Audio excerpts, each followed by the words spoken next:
95ರಷ್ಟು liver damage, ಸಾವು ಬದುಕಿನ ನಡುವೆ ಹೋರಾಟ. 70ರಷ್ಟು ಲಿವರ್ ದಾನ ಮಾಡಿ ಅಪ್ಪನಿಗೆ ಪುನರ್ಜನ್ಮ ಕೊಟ್ಟ ಪುತ್ರಿ. ಹುಟ್ಟುಹಬ್ಬದೊಂದೇ ಲಿವರ್ ಕಸಿ, ಅಂಗಾಂಗ ದಾನದ ಜಾಗೃತಿ. ಇದೇ ಹೊತ್ತಿನ ವಿಶೇಷ. ನಿನ್ನಂಥ ಅಪ್ಪ ಇಲ್ಲ. ನಾನು ಕಾವ್ಯ.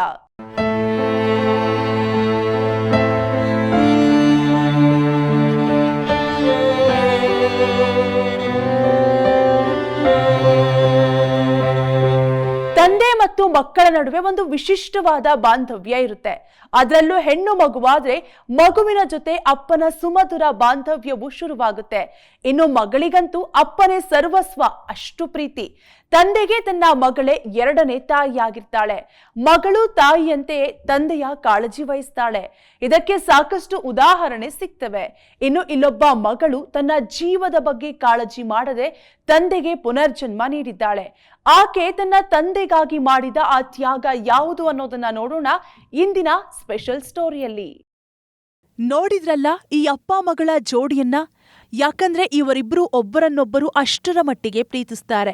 ತಂದೆ ಮಗಳ ನಡುವಿನ ಪ್ರೀತಿ ಸಾಧಾರಣ ಹಾಗೂ ಸಾಮಾನ್ಯವೇ ಅನ್ಸಿದ್ರು ಕೂಡ ಈ ಜೋಡಿ ರಾಜ್ಯದಲ್ಲೇ ಅತ್ಯಂತ ಅಪರೂಪದ ಜೋಡಿ ಅನ್ನೋದ್ರಲ್ಲಿ ಸಂಶಯವೇ ಇಲ್ಲ. ಮಕ್ಕಳಿಗೆ ತಾಯಿ ಜನ್ಮ ನೀಡೋದು ಪ್ರಕೃತಿ ಸಹಜವಾಗಿದ್ರೆ ತಂದೆ ಜೀವನ ನೀಡೋದು ಆತನ ಧರ್ಮವಾಗಿರುತ್ತೆ. ಇಲ್ಲೊಂದು ವಿಶೇಷ ಪ್ರಕರಣದಲ್ಲಿ ಹೆತ್ತ ಮಗಳೇ ತಂದೆಗೆ ಪುನರ್ಜನ್ಮ ನೀಡಿದ್ದಾಳೆ. ಇವರ ಹೆಸರು ಗಿರೀಶ್ ಅಂತ.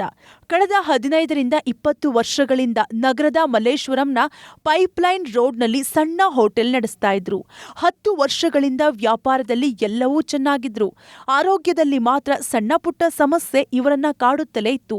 ಪ್ರತಿ ಬಾರಿ ಹೊಟ್ಟೆ ಉಬ್ಬಿದಾಗಲೂ ಗ್ಯಾಸ್ಟ್ರಿಕ್ ಆಗಿರಬಹುದು ಅಂತ ಗ್ಯಾಸ್ಟ್ರಿಕ್ ಔಷಧಿ ತೆಗೆದುಕೊಂಡು ನಿರ್ಲಕ್ಷ್ಯ ಮಾಡುತ್ತಲೇ ಬಂದಿದ್ರು. ಆದರೆ ಸಮಸ್ಯೆ ದಿನೇ ದಿನೇ ಹೆಚ್ಚುತ್ತಲೇ ಬಂದಿತ್ತು. ಕೊನೆಗೊಂದು ದಿನ ಅವರು ಫುಲ್ ಚೆಕಪ್ ಮಾಡಿಸಿದಾಗ ತಿಳಿದಿದ್ದು ಲಿವರ್ ಫೇಲ್ಯೂರ್ ಆಗಿದೆ ಅಂತ. ಲಿವರ್ ನಮ್ಮ ದೇಹದ ಎರಡನೇ ದೊಡ್ಡ ಅಂಗ. ನಮ್ಮ ದೇಹದಲ್ಲಿರುವ ಪ್ರತಿಯೊಂದು ಅಂಗಾಂಗವು ತಮ್ಮದೇ ಆದ ಪ್ರಾಮುಖ್ಯತೆಯನ್ನ ಹೊಂದಿರುತ್ತೆ. ಆದ್ರೆ ನಮ್ಮ ದೇಹದ ಎರಡನೇ ದೊಡ್ಡ ಅಂಗವಾಗಿರೋ ಪಿತ್ತಜನಕಾಂಗ ಅಥವಾ ಲಿವರ್ ಹಲವು ಕೆಲಸಗಳನ್ನ ಮಾಡುವ ಪ್ರಮುಖವಾದ ಅಂಗ. ನಮ್ಮ ಜೀರ್ಣಕ್ರಿಯೆ ಸರಾಗವಾಗಿ ನಡೆಯುವಂತೆ ನೋಡಿಕೊಳ್ಳೋದು, ರಕ್ತ ಉತ್ಪಾದಿಸುವುದು, ಪಿತ್ತಜನಕಾಂಗ ದೇಹದಿಂದ ಹಾನಿಕಾರಕ ಜೀವಾಣುಗಳನ್ನ ತೆಗೆದುಹಾಕಿ ರೋಗ ನಿರೋಧಕ ವ್ಯವಸ್ಥೆಯನ್ನ ಸುಸ್ಥಿತಿಯಲ್ಲಿಡೋ ಕೆಲಸ ಮಾಡುತ್ತೆ. ಗಿರೀಶ್ ಅವರಿಗೆ ಇಂತಹ ಪ್ರಮುಖವಾದ ಅಂಗ ಲಿವರ್ ಸಂಪೂರ್ಣವಾಗಿ ಡ್ಯಾಮೇಜ್ ಆಗಿತ್ತು. ಹೌದು, ಗಿರೀಶ್ ಅವರ ಲಿವರ್ 95% ಡ್ಯಾಮೇಜ್ ಆಗಿ ಜೀವಕ್ಕೆ ಅಪಾಯ ಎದುರಾಗಿತ್ತು. 8-10 ವರ್ಷದಿಂದ ಗ್ಯಾಸ್ಟ್ರಿಕ್ ಆಗಿ ಹೊಟ್ಟೆ ಬರ ಆಗೋದು, ಅವಾಗವಾಗ ಅದೇನಿಲ್ಲ ಅಂದ್ಬಿಟ್ಟು ಮೆಡಿಸಿನ್ ತೊಗೊತಾ ಇದ್ರಿ. ಅದು ಜಾಸ್ತಿ ಆಗೋದು ಕಮ್ಮಿ ಆಗೋದು ಹಂಗೆ. ಈಗ ರೀಸೆಂಟಾಗಿ ಹೋದಷ್ಟಿಂದ ತುಂಬ ಹೊಟ್ಟೆ ಭಾರ ಆಗಿ ನೀರು 15 ಲೀಟ್ರು, 20 ಲೀಟ್ರು, 12 ಲೀಟ್ರು ಹಿಂಗೆ 3 ದಿವಸಕ್ಕೂ ಹೊಟ್ಟೆ ತುಂಬ್ತಾಯಿತ್ತು. 3 ದಿವಸಕ್ಕೂ ತೆಗಿಯೋರು. ಸರಿ, ನಾವೇನಂತೆಲ್ಲ ಸ್ಕ್ಯಾನು ಅದು ಇದೆಲ್ಲ ಮಾಡಿಸಾಗ ಲಿವರ್ ಫುಲ್ಲು 99% ಹೋಗ್ಬಿಟ್ಟಿತ್ತು. ಹಿಂಗೆ ಏನೋ ಇದು ಮಾಡಿದಾಗ ನನ್ನ ತಾಯಿ ಜನ್ಮ ಕೊಟ್ಟಳು. ಇವಳು ಪುನಃ ಜನ್ಮ ಕೊಡಲು ನನ್ನ ಮಗಳು. ಕಳೆದ ವರ್ಷ ಗಿರೀಶ್ ಅವರಿಗೆ ಲಿವರ್ ಸಮಸ್ಯೆ ಗಂಭೀರ ಸ್ವರೂಪ ಪಡೆದುಕೊಂಡಿತ್ತು. ಲಿವರ್ ಸರಿಯಾಗಿ ಕಾರ್ಯನಿರ್ವಹಿಸದೇ ಇದ್ದಿದ್ರಿಂದ ಆರಂಭಿಕ ಹಂತದಲ್ಲಿ ವಾರಕ್ಕೆ 1 ಬಾರಿಯಾದರೂ ಅವರ ಹೊಟ್ಟೆಯಿಂದ 1-2 ಲೀಟರ್ ನೀರನ್ನ ಹೊರತೆಗೆಯಲಾಗ್ತಿತ್ತು. ಕ್ರಮೇಣ ಅದರ ತೀವ್ರತೆ ಎಷ್ಟು ಹೆಚ್ಚಾಯಿತು ಅಂದ್ರೆ ವಾರಕ್ಕೆ 3ರಿಂದ 4 ಬಾರಿ ನೀರನ್ನ ಹೊರತೆಗೆದ್ರು ಪ್ರತಿ ಬಾರಿ 15ರಿಂದ 20 ಲೀಟರ್ನಷ್ಟು ನೀರು ಅವರ ಹೊಟ್ಟೆಯಲ್ಲೇ ಸೇರ್ತಲೇ ಇತ್ತು. ಹಾಗಾಗಿ ಅವರಿಗೆ ತಕ್ಷಣ ಲಿವರ್ ಕಸಿ ಮಾಡಬೇಕಾಗಿತ್ತು. ಆದ್ರೆ ಅದಕ್ಕಾಗಿ ಅವರ ಬಳಿ ಹೆಚ್ಚು ಸಮಯ ಇರಲಿಲ್ಲ. ಅಂಗಾಂಗ ದಾನಿಗಳ ಮೂಲಕ ಲಿವರ್ ಪಡೆಯೋಕೆ ಹಲವು ತಿಂಗಳು ಕಾಯಬೇಕಾಗಿತ್ತು. ಇಂತಹ ಪರಿಸ್ಥಿತಿಯಲ್ಲಿ ಗಿರೀಶ್ ಜೀವ ಉಳಿಸಿಕೊಳ್ಳೋದು ಹೇಗೆ ಅಂತ ಅವರ ಕುಟುಂಬದವರು ಕಂಗಾಲಾಗಿದ್ರು. ತಮ್ಮಲ್ಲೇ ಯಾರಾದ್ರೂ ಒಬ್ಬರು ಲಿವರ್ ಡೊನೇಟ್ ಮಾಡೋದಕ್ಕೂ ಮುಂದಾಗಿದ್ರು. ಗಿರೀಶ್ ಪತ್ನಿ ಚೆಕಪ್ ಮಾಡಿಸಿಕೊಂಡಿದ್ರು. ಆದ್ರೆ ಅವರ ಲಿವರ್ ಗಿರೀಶ್ಗೆ ಹೊಂದಿಕೆ ಆಗಿರಲಿಲ್ಲ. ಹಾಗಾಗಿ ದಿಕ್ಕು ಕಾಣದೆ ತಲೆ ಮೇಲೆ ಕೈ ಹೊತ್ತು ಕುಳಿತುಕೊಳ್ಳಬೇಕಾದ ಪರಿಸ್ಥಿತಿಯಲ್ಲಿ ಗಿರೀಶ್ ಅವರ ಪುತ್ರಿ ರಕ್ಷಿತಾ ತಂದೆಗೆ ಲಿವರ್ ಕೊಡೋದಕ್ಕೆ ಮುಂದಾಗಿದ್ರು. ಅದೇ ಡಾಕ್ಟ್ರು ಜನವರಿಗೆ ಹೋದ್ರೆ ಅದು ಹಿಂಗೆ ಟ್ರಾನ್ಸ್ಫರ್ ಮಾಡಬೇಕು ಅಂದರು. ಸರಿ, ನಾವು ಹಂಗೆ ನೋಡೋಣ ಆನ್ಲೈನ್, ಡಾಕ್ಟ್ರು ಹೇಳಿದ್ರು ಆನ್ಲೈನಲ್ಲಿ ಮಾಡೋಣ ಹಂಗೆ ಅಂತ. ಆಮೇಲೆ ಇಲ್ಲ, ಅದು 1 ವರ್ಷ ಆಗ್ಬೋದು, 2 ವರ್ಷ ಆಗ್ಬೋದು, ಆ ಟೈಮ್ ಇರಲಿಲ್ಲ ನಮಗೆ. ಡಾಕ್ಟ್ರು ಕೊಟ್ಟಿದ್ದೆ ಒಂದು 3-4 ತಿಂಗಳಲ್ಲಿ ಮಾಡಲೇಬೇಕು. ಅದು ಇನ್ನು ಏಜ್ ಆಗ್ಬಿಟ್ರು. ನನಗೆ 53, ಇನ್ನೊಂದು 3 ವರ್ಷ ಆದರೆ ಅದು ಸಕ್ಸಸ್ ಆಗೋಲ್ಲ. ಏಜ್ ಆಗ್ಬಿಟ್ರೆ ಮಾಡಲೇಬೇಕು ಇಮ್ಮಿಡಿಯೇಟ್ಲಿ ಅಂದರು. ನಾವು ನೋಡ್ರಿ, ಅಲ್ಲ ಆಗಿಲ್ಲ. ನಮ್ಮ ಮಿಸ್ಸಸ್ಸು ಕೇಳಿದ್ರಿ, ಅವ್ರದ್ದು ಬ್ಲಡ್ಡು ಟೆಸ್ಟ್ ಆಗಿಲ್ಲ. ಹಂಗೂ ನಮ್ಮ ತಂಗಿ ಕೊಡ್ತೀನಿ ಅಂದು. ಸರಿ ಅವರು ಒಂದು ಮನೆ ಕೊಟ್ಟ ಮೇಲೆ ಅದೇ ಬೇಡ ಅಂದ್ಬಿಟ್ಟು ನನ್ನ ಮಗಳೇ ಯಾರು ಕೇಳಬೇಡಪ್ಪ ನಾನೇ ಕೊಡ್ತೀನಿ ಅಂದು. ಜಸ್ಟ್ ಕೇಳಿದೆ ನಾನು ಡಾಕ್ಟರ್ಗೆ, ನಾನು ಕೊಡ್ಬೋದಾ ಅಂತ ಕೇಳಿದೆ. ಅವರು ಇಲ್ಲ, ನಿಮ್ಮ ಹತ್ರ ಎಲ್ಲ ತೊಗೊಳಲ್ಲ, ನೀವು ನಿಂಗೆ ಮದುವೆ ಆಗಿಲ್ಲ, ಇನ್ನೂ ಚಿಕ್ಕ ಹುಡುಗಿ ತೊಗೊಳಲ್ಲ ಅಂತ ಅಂದರು. ಮದುವೆ ಆದಮೇಲೆಲ್ಲ ಪ್ರಾಬ್ಲಮ್ ಆಗುತ್ತೆ ಅಂತ. ಆವಾಗ ನಾವು ಅದ್ರ ಬಗ್ಗೆ ಜಾಸ್ತಿ ಏನು ಯೋಚನೆ ಮಾಡಿರಲಿಲ್ಲ. ಮಮ್ಮಿ ಬ್ಲಡ್ ಟೆಸ್ಟ್ ಎಲ್ಲ ಬಂದಾದಮೇಲೆ ಆಗಲ್ಲ ಅಂತ ಫಿಕ್ಸ್ ಆಗೋಯಿತು. ಆಮೇಲೆ ನಂದು A ಪಾಸಿಟಿವ್, ಬಿ ಪಾಸಿಟಿವ್ ಇತ್ತು ಅವ್ರದ್ದು. ಸೊ ನಂದು A ಪಾಸಿಟಿವ್ ಇದ್ದಿದ್ದರಿಂದ ನಮಗೆ ಟೆಸ್ಟಿಂಗಿಗೆಲ್ಲ ನಾನೇ ಹೋಗ್ತೀನಿ ಅಂತ ಅಂದ್ಬಿಟ್ಟು ಮಮ್ಮಿನ ಕರ್ಕೊಂಡು ಹೋದೆ. ಆವಾಗೆಲ್ಲ ಟೆಸ್ಟಿಂಗ್ ಎಲ್ಲ ಆಗ್ತಾಯಿದ್ದಂಗೆ ಎಲ್ಲ ಆಗತ್ತೆ ಅಂತ ಗೊತ್ತಾಯಿತು ನಮಗೆ ಟೆಸ್ಟಿಂಗ್ ಎಲ್ಲ ಆದಮೇಲೆ. ನಮ್ಮ ದೇಹದ ಅಂಗವನ್ನ ಕತ್ತರಿಸಿ ಮತ್ತೊಬ್ಬರಿಗೆ ಕೊಡೋದು ಅಂದ್ರೆ ಅದು ಸುಲಭದ ಮಾತಲ್ಲ. ಯಾಕಂದ್ರೆ ಸಾಮಾನ್ಯವಾಗಿ ಬ್ರೈನ್ ಡೆಡ್ ಆದವರ ಮತ್ತು ಮೃತಪಟ್ಟವರ ಅಂಗಾಂಗಗಳನ್ನ ದಾನ ಮಾಡಲಾಗುತ್ತೆ. ಆ ಅಂಗಾಂಗಗಳನ್ನ ಅವಶ್ಯಕತೆ ಇರೋರಿಗೆ ಕಸಿ ಮಾಡಿ ಅವರ ಜೀವ ಉಳಿಸಲಾಗುತ್ತೆ. ಆದ್ರೆ ಜೀವಂತ ಇರೋರು ಮತ್ತೊಬ್ಬರಿಗೆ ಅಂಗಾಂಗ ದಾನ ಮಾಡೋದು ತುಂಬಾ ಅಪರೂಪ. ಹಾಗಾಗಿ ಲಿವರ್ ಡೊನೇಟ್ ಮಾಡೋಕೆ ರಕ್ಷಿತಾ ನಿರ್ಧಾರ ತೆಗೆದುಕೊಂಡ್ರು. ಅವರಲ್ಲಿ ಭಯ ಕಾಡುತ್ತಲೇ ಇತ್ತು, ಆದ್ರೆ ಆ ಭಯವನ್ನ ಅವರು ತೋರಿಸಿಕೊಳ್ಳುವಂತಿರ್ಲಿಲ್ಲ. ಆಬ್ವಿಯಸ್ಲಿ ಭಯ ಇತ್ತು, ಬಟ್ ನಾನು ತೋರಿಸ್ಕೊಂಡ್ಬಿಟ್ರೆ ಅವರು ಬೇಡ ಅಂದ್ಬಿಡ್ತಾರೆ. ನಾನು ಅದಕ್ಕೆ ಅವರು ಆಲ್ರೆಡಿ ನಾನು ಇಂಜೆಕ್ಷನ್ ತೊಗೊಳೋಕ್ಕೂ ಮಾತ್ರೆ ಹಾಕೊಳ್ಳೋಕ್ಕೂ ನನಗೆ ಭಯ ಪಡ್ತೀನಿ ಅಂದ್ಬಿಟ್ಟು ಅವರು ಯಾವತ್ತೂ ನನಗೆ ಬೇಡ ಅಂತಲೇ ಹೇಳಿದರು ಅವತ್ತಿಂದನೂ. ಬಟ್ ನನಗೇನಂದರೆ ಅಪ್ಪ ಸ್ವಲ್ಪ ಜಾಸ್ತಿ ನನಗೆ, ಇಲ್ಲ ಅಂದ್ರೆಲ್ಲ ಇರೋಕ್ಕಾಗಲ್ಲ ಅಲ್ಲ. ಸೊ ಏನಾದರೂ ಆಗಲಿ, ನಮಗೋಸ್ಕರ ಎಷ್ಟೊಂದು ಮಾಡಿದ್ದಾರೆ ಅವರು, ಇದು ಒಂದು ಮಾಡಿಬಿಡೋಣ, ನೋಡೋಣ ಏನಾಗುತ್ತೆ ಅಂತ ಹೋದ್ವಿ. ಅಲ್ಲಿ ಹೋಗ್ತಿದ್ದಂಗೆ ಸೆಪ್ರೇಟ್ ಆಗೋಕ್ಕೆ ಸ್ಟಾರ್ಟ್ ಆಯಿತು ಎಲ್ಲ. ಸ್ವಲ್ಪ ಅಲ್ಲಿನೂ ತುಂಬ ಟೆನ್ಷನ್ ಆಗೋಯಿತು ನನಗೆ. ಅನಸ್ತೇಷಿಯಾಗೆ ಕರ್ಕೊಂಡೋದಾಗ ಅಮ್ಮನೂ ಇರಲಿಲ್ಲ, ಅಪ್ಪನೂ ಇರಲಿಲ್ಲ. ಅಲ್ಲಿ ಜಾಸ್ತಿ ಭಯ ಆಗೋಕ್ಕೆ ಸ್ಟಾರ್ಟ್ ಆಗೋಯಿತು. ಅಲ್ಲಿ ಇದಾಗಿದ್ದು 18 hours ಆಪ್ರೇಷನ್ ನಡೆದಿದೆ. ಅಲ್ಲಿ ಮಮ್ಮಿ ಒಬ್ಬರೇ ಆಚೆ, ನಾವಿಬ್ಬರೂ ಹೋಗ್ಬಿಟ್ಟಿದ್ದೀವಿ, ಒಬ್ಬೊಬ್ಬರು ಒಂದೊಂದು ಇದರಲ್ಲಿ. ಮಮ್ಮಿ ನಮ್ಮ ಫ್ಯಾಮಿಲಿ ಎಲ್ಲರೂ ಆಚೆ ಕಾಯ್ದುಕೊಂಡು ಎಲ್ಲ ನಮಗೆ ಸಪೋರ್ಟ್ ಮಾಡಿ ಪ್ರೇ ಮಾಡಿ. ಡಾಕ್ಟರ್ಸು ಹೇಳಿದ್ದಾರೆ ಇದೆಲ್ಲ ಲಕ್ ಅಂತ. ಯಾಕಂದರೆ ನಮಗೂ ಮುಂಚೆ ನಮ್ದಾದ್ಮೇಲೂ ಎಷ್ಟೊಂದು ಫೇಲ್ಯೂರ್ ಆಗಿದೆ. ಅದೆಲ್ಲ ಮ್ಯಾಚ್ ಆಗೋದು ಎಲ್ಲ ತುಂಬ ಇಂಪಾರ್ಟೆಂಟ್ ಆಗಿರುತ್ತೆ. ಬರ್ತ್ಡೇ ದಿನವೇ ಆಸ್ಪತ್ರೆಗೆ ದಾಖಲಾಗಿದ್ದ ರಕ್ಷಿತಾ. 2023ರ ಮಾರ್ಚ್ 30 ಮತ್ತು 31 ಗಿರೀಶ್ ಮತ್ತು ರಕ್ಷಿತಾ ಪಾಲಿಗೆ ಅವಿಸ್ಮರಣೀಯ. ಹೌದು, ಮಾರ್ಚ್ 30 ರಕ್ಷಿತಾ ಬರ್ತ್ಡೇ ಸಂಭ್ರಮದಲ್ಲಿರಬೇಕಿದ್ದ ರಕ್ಷಿತಾ ತಮ್ಮ ತಂದೆಗೆ ಜೀವದಾನ ಮಾಡೋದಕ್ಕೆ ಆಸ್ಪತ್ರೆಗೆ ದಾಖಲಾಗಿದ್ರು. ಮಾರ್ಚ್ 31ರಂದು ಲಿವರ್ ಕಸಿ ಮಾಡಲಾಗಿತ್ತು. ಇನ್ನು ತಂದೆಯ ಬಗ್ಗೆ ರಕ್ಷಿತಾಗಿದ್ದ ಪ್ರೀತಿಗೆ ವೈದ್ಯರು ಸಹ ಮನಸೋತಿದ್ರು. ಜೊತೆಗೆ ಆಸ್ಪತ್ರೆಯಲ್ಲೇ ರಕ್ಷಿತಾ ಬರ್ತ್ಡೇ ಆಚರಿಸಿ ಆಪರೇಷನ್ ಥಿಯೇಟರ್ಗೆ ಕರೆದೊಯ್ದಿದ್ರು. ಬರ್ತ್ಡೇ ದಿನವೇ ಆಪರೇಷನ್ ಥಿಯೇಟರ್ಗೆ ಹೋಗಿದ್ದ ರಕ್ಷಿತಾಗೆ ಲೈಫ್ ರಿಸ್ಕ್ ಸಹ ಇತ್ತು. ಆವಾಗೆಲ್ಲ ಟೆಸ್ಟಿಂಗ್ ಎಲ್ಲ ಆಗ್ತಾಯಿದ್ದಂಗೆ ಎಲ್ಲ ಆಗತ್ತೆ ಅಂತ ಗೊತ್ತಾಯಿತು ನಮಗೆ ಟೆಸ್ಟಿಂಗ್ ಎಲ್ಲ ಆದಮೇಲೆ. ಬಟ್ ಅಲ್ಲಿ ಲಾಸ್ಟಲ್ಲಿ ಡಾಕ್ಟರ್ ಹೇಳಿದ್ರು ನಮಗೆ, ನಮ್ಮ ಟೀಮ್ ಹೇಳಿದರು, ಅವರು ಓಪನ್ ಮಾಡ್ತೀವಿ, ಬಟ್ ಅದು ಲೈವಾಗಿ ನೋಡಬೇಕು. ನಾವು ಫಸ್ಟ್ ನಿಮ್ಮನ್ನ ಕರ್ಕೊಂಡೋಗಿ ಓಪನ್ ಮಾಡಿ ಲೈವಲ್ಲಿ ನೋಡ್ತೀವಿ. ಅದು ಸೆಟ್ ಆಗುತ್ತೆ ಅಂದರೆ ತೊಗೋತೀವಿ, ಇಲ್ಲಾಂದರೆ ಆಗಲ್ಲ, ವಾಪಸ್ ಸ್ಟಿಚ್ ಮಾಡಿ ಕಳಿಸ್ತೀವಿ ಅಂತ. ಆಮೇಲೆ ಇನ್ನೊಬ್ಬರು ಡಾಕ್ಟರ್ ಆ ಟೀಮಲ್ಲೇ ಒಬ್ಬರು ಕೂರಿಸ್ಕೊಂಡು ಹೇಳಿದರು, ಈ ಥರ ಲೈಫ್ ರಿಸ್ಕ್ ಇದೆ, ಅಪ್ಪಗೆ 10% ಲೈಫ್ ರಿಸ್ಕ್ ಇದೆ, ನನಗೂ 5 to 6% ಇದೆ ಅಂತ ಹೇಳಿದರು ನಮಗೆ. ಯಾವುದೇ ಅಂಗಾಂಗ ಕಸಿ ಮಾಡಿದ ಬಳಿಕ ಕೆಲವು ದಿನ ಅತ್ಯಂತ ಸೂಕ್ಷ್ಮವಾಗಿರುತ್ತೆ. ಈ ಸಂದರ್ಭದಲ್ಲಿ ಇನ್ಫೆಕ್ಷನ್ ಆಗುವ ಸಾಧ್ಯತೆ ಇರುತ್ತೆ. ಹಾಗಾಗಿ ಆಪರೇಷನ್ ಆದ ಬಳಿಕ ತಂದೆ ಮಗಳಿಬ್ಬರನ್ನು ಬೇರೆ ಬೇರೆ ವಾರ್ಡ್ನಲ್ಲಿ ಇಟ್ಟಿದ್ರು. ಅಲ್ಲೂ ಸಹ ಇವರು ಒಬ್ಬರಿಗೊಬ್ಬರು ಹುರಿದುಂಬಿಸುತ್ತಾ ಬೇಗ ಚೇತರಿಸಿಕೊಳ್ಳೋಕೆ ನೆರವಾಗ್ತಿದ್ರು. ಹಾಗಾಗಿಯೇ ಇವರು ಆಪರೇಷನ್ ಆದ 3 ತಿಂಗಳಲ್ಲೇ ಚೇತರಿಸಿಕೊಂಡು ಮೊದಲಿನಂತೆ ಜೀವನ ಸಾಗಿಸ್ತಿದ್ದಾರೆ. ICU ಅಲ್ಲಿ ಅಪ್ಪ ಮಗಳು ಬೇರೆ ಬೇರೆ ICU ಇದ್ರು. ನೆಕ್ಸ್ಟ್ ಡೇ 2 days ಆದಮೇಲೆ ಒಬ್ಬರನ್ನೇ, ಬೇರೆ ಯಾವ ಫ್ಯಾಮಿಲಿಯವ್ರನ್ನೂ ಬಿಡ್ತಾ ಇರಲಿಲ್ಲ, ನೋಡೋದಕ್ಕೆ ಇಬ್ಬರನ್ನೂ ಬಿಡ್ತಾ ಇರಲಿಲ್ಲ. ಹೋಗಿ ನೋಡಿದ್ರೆ ಅವ್ರ ಅಪ್ಪ ಹೇಳೋರು, ನಾನು ಚೆನ್ನಾಗಿದ್ದೀನಿ, ಆರಾಮಾಗಿದ್ದೀನಿ, ಅಮ್ಮ ಹೇಗಿದ್ದಾಳೆ, ಚೆನ್ನಾಗಿದ್ದಾಳಾ ಅಂತ. ಚೆನ್ನಾಗಿದ್ದಾಳೆ ಅಂತ ಅವ್ರಿಗೆ ಹೋಗೋದು ಹೇಳೋದು. ಆಮೇಲೆ 3 ದಿನ ಆದಮೇಲೆ ಪ್ರತಿಯೊಂದು ಎಕ್ಸಸೈಸ್ ಮಾಡಿಸ್ತಾರೆ, ಬ್ರೀತಿಂಗ್ ಎಕ್ಸಸೈಸ್ ಮಾಡಿಸ್ತಾರೆ. ಅದನ್ನೆಲ್ಲ ಬ್ಲೋ ಅಪ್ ಮಾಡಬೇಕು, ಬಲೂನ್ಸ್ ಎಲ್ಲ.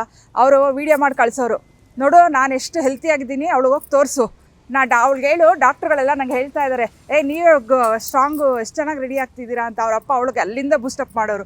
ಡಾಕ್ಟರ್ಸ್ ಎಲ್ಲ ಬಂದು ಇವಳಿಗೆ ನಿಮ್ಮ ಅಪ್ಪಾಜಿ ತುಂಬ ಚೆನ್ನಾಗಿ ರೆಡಿ ಆಗ್ತಿದ್ದಾರೆ ನೋಡಿ, ಫೋಟೋಗಳು ವೀಡಿಯೋ ಮಾಡ್ಕೊಂಡು ತೋರಿಸೋರು. ನೋಡಪ್ಪ ಹೆಂಗೆ ಎಕ್ಸಸೈಸ್ ಮಾಡ್ತಿದ್ದಾರೆ, ವಾಕ್ ಮಾಡ್ತಾ ಇದ್ದಾರೆ, ಊಟ ಮಾಡ್ತಾ ಇದ್ದಾರೆ, ನೀನು ಮಾಡಬೇಕಪ್ಪ, ನೀನು. ಇಬ್ಬರಿಗಿಬ್ರು ಅವರಿಬ್ಬರು ಅಲ್ಲಿ ಎಷ್ಟು ಆ್ಯಕ್ಟಿವಾಗಿ ಸಪೋರ್ಟ್ ತೊಗೊಂಡು ರೆಡಿ ಆಗ್ತಾಯಿದ್ರು, ಅಷ್ಟು ಧೈರ್ಯವಾಗಿ ನಾನು ಇದ್ದೆ. ICUಲಿದ್ದಾಗ ನನ್ನ ಅಪ್ಪ ಸೆಪ್ರೇಟ್ ICU, ನಾನು ಸೆಪ್ರೇಟ್ ICU. ಅವರು ಫುಲ್ ಒಂದು ರೂಮ್ ಥರ, ಅವರೊಬ್ಬರೇ ಸೆಪ್ರೇಟಾಗಿರಬೇಕು, ಇನ್ಫೆಕ್ಷನ್ ಆಗುತ್ತೆ ಅಂತ. ನನಗೆ ಮಮ್ಮಿ ಅಥವಾ ಪಪ್ಪನೂ ನೋಡಿದ್ರೆ ಇರೋಕ್ಕಾಗಲ್ಲ ಪೇಯ್ನ್ ಇದ್ದಾಗ. ಅಲ್ಲಿನೂ ಅಷ್ಟೇ, ICUದಲ್ಲಿ 3 days ನನಗೆ ಕಂಡುಬಿಟ್ರೆ ಅಮ್ಮ ಬೇಕಾಗಿತ್ತು. ಅಲ್ಲಿ ತುಂಬ ಇತ್ತು, ಸಖತ್ತು ಪ್ರಾಬ್ಲಮ್ ಆಯಿತು ಅಲ್ಲಿ. ಬಟ್ ಅದು ಎಲ್ಲ ಫೇಸ್ ಮಾಡ್ಕೊಂಡು ಬಂದಮೇಲೆ ಇವಾಗ 1 year ಆಗ್ತಾ ಬಂತು, ಆರಾಮಾಗಿದ್ದಾರೆ ಇವಾಗ, ಅದೇನೂ ಪ್ರಾಬ್ಲಮ್ ಇಲ್ಲ. ಗಿರೀಶ್ ಅವರಿಗೆ ಮರುಜನ್ಮ ಕೊಟ್ಟಿರುವ ರಕ್ಷಿತಾ ಈಗ ತಂದೆಯ ಪಾಲಿಗೆ ತಾಯಿಯೇ ಆಗಿದ್ದಾರೆ. ಇದನ್ನ ಸಹ ನೆನಪಿಸಿಕೊಳ್ಳೋ ಗಿರೀಶ್ ಪುತ್ರಿಯ ತ್ಯಾಗವನ್ನ ಕೊಂಡಾಡ್ತಿದ್ದಾರೆ. ಅಂಗಾಂಗ ದಾನ ಮಾಡೋದು ಅಂದ್ರೆ ಒಬ್ಬ ವ್ಯಕ್ತಿಯ ಜೀವನಕ್ಕೆ ಬೆಳಕಾದಂತೆ. ಅಂಗಾಂಗ ದಾನದ ಬಗ್ಗೆ ಈಗ ಸಾಕಷ್ಟು ಜಾಗೃತಿ ಮೂಡ್ತಿದೆ. ರಕ್ಷಿತಾ ಸಹ ತನ್ನ ತಂದೆಗೆ ಲಿವರ್ ದಾನ ಮಾಡುವ ಮೂಲಕ ಅಂಗಾಂಗ ದಾನದ ಜಾಗೃತಿಯನ್ನ ಮಾಡ್ತಿದ್ದಾರೆ. ಈ ಬಗ್ಗೆ ವಿವರ ನೋಡೋಣ.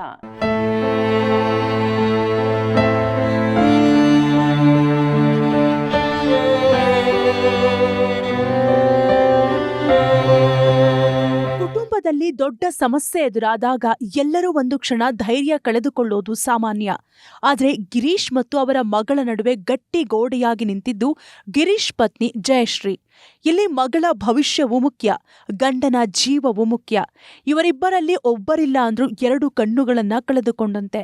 ತಂದೆ ಮಗಳು ಎಷ್ಟೇ ಎಮೋಷನಲ್ ಆಗಿದ್ರೂ ಜಯಶ್ರೀ ಮಾತ್ರ ಅವರ ದುಃಖವನ್ನ ಗರ್ಭದೊಳಗೆ ಅವಿತಿಟ್ಟುಕೊಂಡಿದ್ರು. ಆಪರೇಷನ್ ಆಗೋವರೆಗೂ ಒಂದಿಷ್ಟು ತಳಮಳ ಅವರ ಮುಖದಲ್ಲಿ ಕಾಣಿಸಿಲ್ಲ. ಯಾಕಂದ್ರೆ ಲಿವರ್ ದಾನಿ ಹಾಗೂ ಫಲಾನುಭವಿ ಇಬ್ರು ಒಂದೇ ಮನೆಯಲ್ಲಿದ್ರು.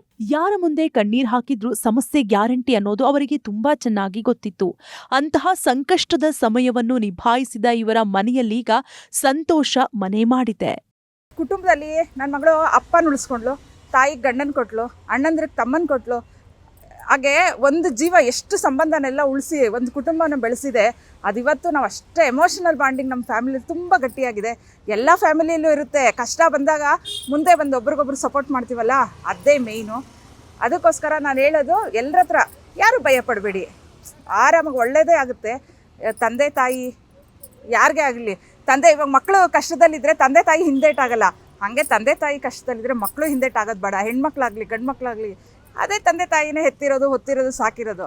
ಅವ್ರಿಗೋಸ್ಕರ ಜೀವಕ್ಕೆ ಜೀವ ಕೊಡೋವಂಥ ಮಕ್ಕಳು ಎಷ್ಟೋ ಜನ ಇರ್ತಾರೆ. ಬಟ್ ಏನಂದರೆ ನಾಲೆಡ್ಜ್ ಇರಲ್ಲ. ಅದರಿಂದ ಈ ಥರ ನೋಡಿ ಎಲ್ಲರೂ ಕಲೀಲಿ, ಇನ್ನೂ ಚೆನ್ನಾಗಾಗಲಿ ಅಂತ ನಾನು ವಿಶ್ ಮಾಡ್ತೀನಿ ಸರ್.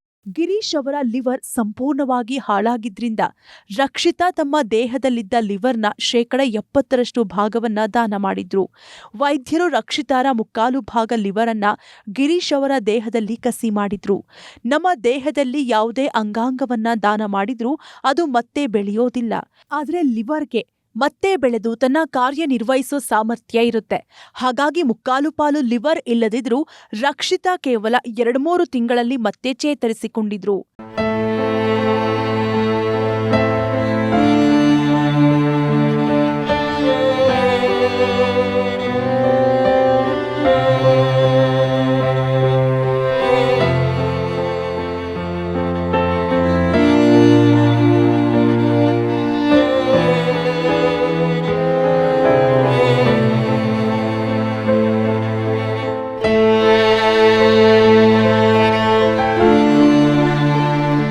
ಅವರ ಲಿವರ್ ಇಷ್ಟು ಕಡಿಮೆ ಸಮಯದಲ್ಲಿ ಮತ್ತೆ ಬೆಳೆದಿದ್ದು, ಆದ್ರೆ ಲಿವರ್ ದಾನ ಮಾಡಿರೋದು ಸ್ವಲ್ಪ ದಿನ ಎಚ್ಚರಿಕೆಯಿಂದ ಇರಬೇಕಾಗುತ್ತೆ. ಅಷ್ಟೇ ಅಲ್ಲ, ಒಂದು ಸಲ ಲಿವರ್ ದಾನ ಮಾಡಿದವರು ಮತ್ತೆ 1-2 ಬಾರಿ ಲಿವರ್ ದಾನ ಮಾಡಬಹುದಾಗಿರುತ್ತೆ. ಆದ್ದರಿಂದ ಏನೂ ಸಮಸ್ಯೆ ಆಗೋದಿಲ್ಲ ಅಂತಾರೆ ರಕ್ಷಿತಾ.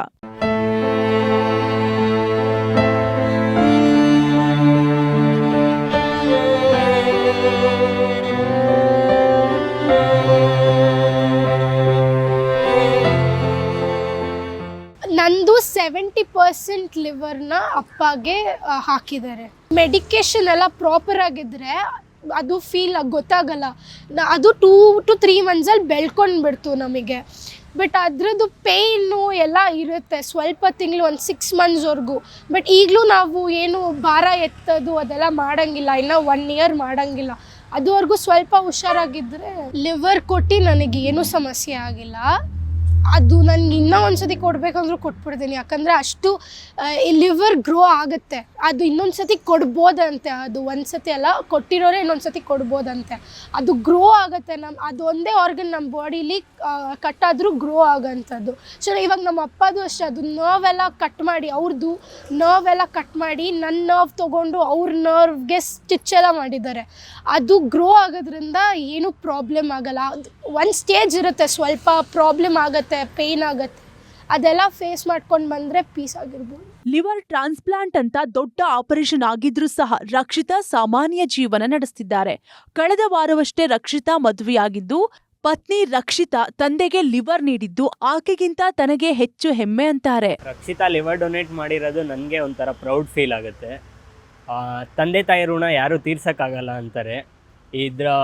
ಅವ್ರ ತಂದೆ ತಾಯಿಗೆ ಅವ್ರ ತಂದೆಗೆ ಲಿವರ್ ಡೊನೇಟ್ ಮಾಡಿ ಅವ್ರ ಋಣ ತೀರಿಸಿದ್ದಾಳೆ ಅಂತಲೂ ಹೇಳೋಕ್ಕಾಗಲ್ಲ. ಬಟ್ ಅವ್ರ ಖುಷಿನ ಉಳಿಸ್ಕೊಂಡಿದ್ದಾಳೆ. ಯಾವುದೇ ತಂದೆ ತಾಯಿಗೆ ತನ್ನ ಮಕ್ಕಳು ಏನಾದರೂ ಮಾಡಬೇಕನ್ನೋ ಆಸೆ ಇರುತ್ತೆ, ಅದು ಎಲ್ಲರೂ ಮಾಡೋಕ್ಕಾಗಲ್ಲ. ರಕ್ಷಿತಾನ ಪಡೆಯೋಕ್ಕೆ ಅವ್ರ ಪೇರೆಂಟ್ಸ್ ತುಂಬ ಪ್ರೌಡ್ ಫೀಲ್ ಮಾಡಿದ್ದಾರೆ. ರಕ್ಷಿತಾ ಲಿವರ್ ಡೊನೇಟ್ ಮಾಡಿದ್ದಾಳೆ. ಅವಳ ಹಸ್ಬೆಂಡು ಆ ಮಾರ್ಕ್ಸು ಅದೆಲ್ಲ ನೋಡಿದ್ರೆ ನನಗೇನು ಒಂಥರ ಮಿಸ್ಕರೇಜ್ ಥರ ಏನೂ ಅನಿಸಲ್ಲ. ನಾವು ಮನ್ಸ್ ಇಷ್ಟಪಟ್ಟು ಮದುವೆ ಆಗಿದ್ದೀವಿ.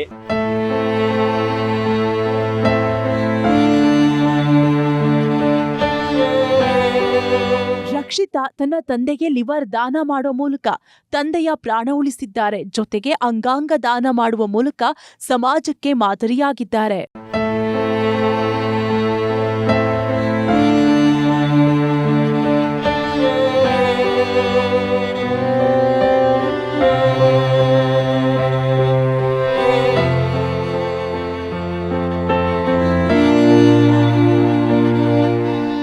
ರಕ್ಷಿತಾರಂತೆಯೇ ಕೆಲವು ಪುತ್ರಿಯರು ತಮ್ಮ ತಂದೆ ತಾಯಿಯ ಜೀವ ಕಾಪಾಡೋದಕ್ಕೆ ತಮ್ಮ ದೇಹದ ಅಂಗಗಳನ್ನೇ ದಾನ ಮಾಡಿದ್ರು.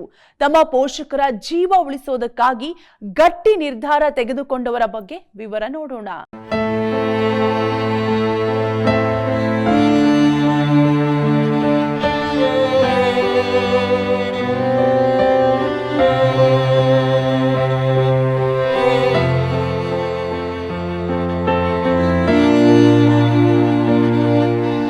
ರಕ್ಷಿತಾ ತಮ್ಮ ತಂದೆಗೆ ಲಿವರ್ ದಾನ ಮಾಡಿ ಅವರ ಪ್ರಾಣ ಉಳಿಸಿದ್ದಾರೆ. ಇವರಂತೆಯೇ ರಾಜಸ್ಥಾನದ ಪೂಜಾ ವಿರ್ಜಾನಿಯಾ ಅನ್ನೋ ಯುವತಿ ತನ್ನ ತಂದೆಯ ಪ್ರಾಣ ಕಾಪಾಡೋದಕ್ಕೆ ಲಿವರ್ ಅನ್ನ ದಾನ ಮಾಡಿದ್ರು. ಗಿರೀಶ್ರಂತೆ ಪೂಜಾ ತಂದೆಗೂ ಲಿವರ್ ಸಂಪೂರ್ಣವಾಗಿ ಹಾಳಾಗಿತ್ತು. ಹಾಗಾಗಿ ಅವರಿಗೆ ಲಿವರ್ ಕಸಿ ಮಾಡೋದೊಂದೇ ಮಾರ್ಗ ಉಳಿದಿತ್ತು. ಈ ಸಮಯದಲ್ಲಿ ತಂದೆಗೆ ಲಿವರ್ ದಾನ ಮಾಡಲು ನಿರ್ಧರಿಸಿದ್ದ ಪೂಜಾ ಲಿವರ್ ದಾನ ಮಾಡಿ ಅವರ ಜೀವ ಉಳಿಸಿದ್ರು.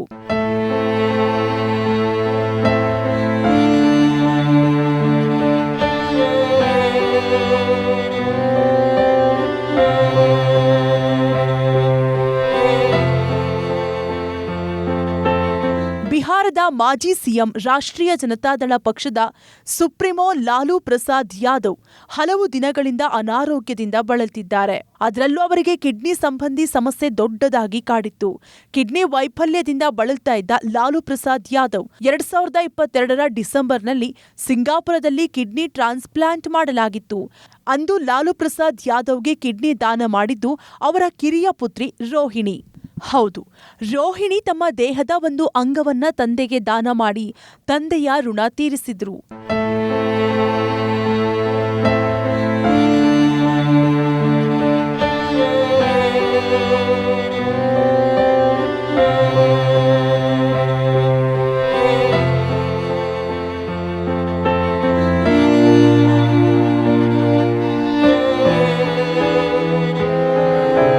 ಹೀಗೆ ಹಲವರು ತಮ್ಮ ತಂದೆ ತಾಯಿ ಕುಟುಂಬಸ್ಥರ ಜೀವ ಉಳಿಸೋದಕ್ಕೆ ಅಂಗಾಂಗ ದಾನ ಮಾಡಿದ ಉದಾಹರಣೆಗಳಿವೆ. ಆದರೆ ಸಾವಿರಾರು ಜನರು ಮೂತ್ರಪಿಂಡ ಕಸಿ ಮತ್ತು ಲಿವರ್ ಕಸಿಗಾಗಿ ಕಾಯುತ್ತಿದ್ದಾರೆ. ಅಂಗಾಂಗ ದಾನಕ್ಕಾಗಿಯೇ ಅಂಗಾಂಗ ದಾನ ನೋಂದಣಿ ಸಂಸ್ಥೆ ಇದ್ದು ಅಲ್ಲಿ ನೋಂದಣಿ ಮಾಡಿ ತಮ್ಮ ಸರದಿ ಬರುವವರೆಗೂ ಅಥವಾ ಸೂಕ್ತ ಅಂಗಾಂಗ ಸಿಗುವವರೆಗೆ ಕಾಯಬೇಕಾಗುತ್ತೆ.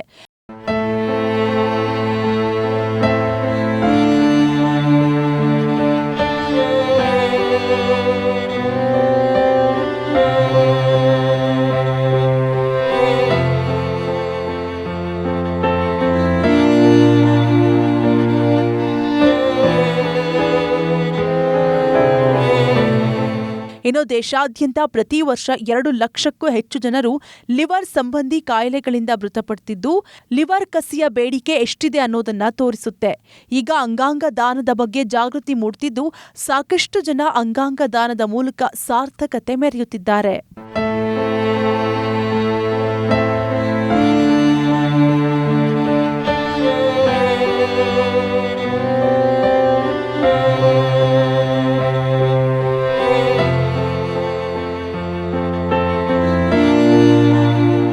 ರಕ್ಷಿತಾ ಅವರು ತಮ್ಮ ತಂದೆಗೆ ಲಿವರ್ ದಾನ ಮಾಡುವ ಮೂಲಕ ಅವರ ಜೀವ ಉಳಿಸುವ ಜೊತೆಯಲ್ಲೇ ಅಂಗಾಂಗ ದಾನದ ಮಹತ್ವವನ್ನು ಸಾರಿದ್ದಾರೆ. ಇದಾಗಿತಿ ಹೊತ್ತಿನ ವಿಶೇಷ ಕಾರ್ಯಕ್ರಮ. ಅನುಕ್ಷಣದ ಸುದ್ದಿಗಾಗಿ ನೋಡ್ತಾ ಇರಿ ವಿಸ್ತಾರ ನ್ಯೂಸ್. ಇದು ನಿಖರ ಜನಪರ.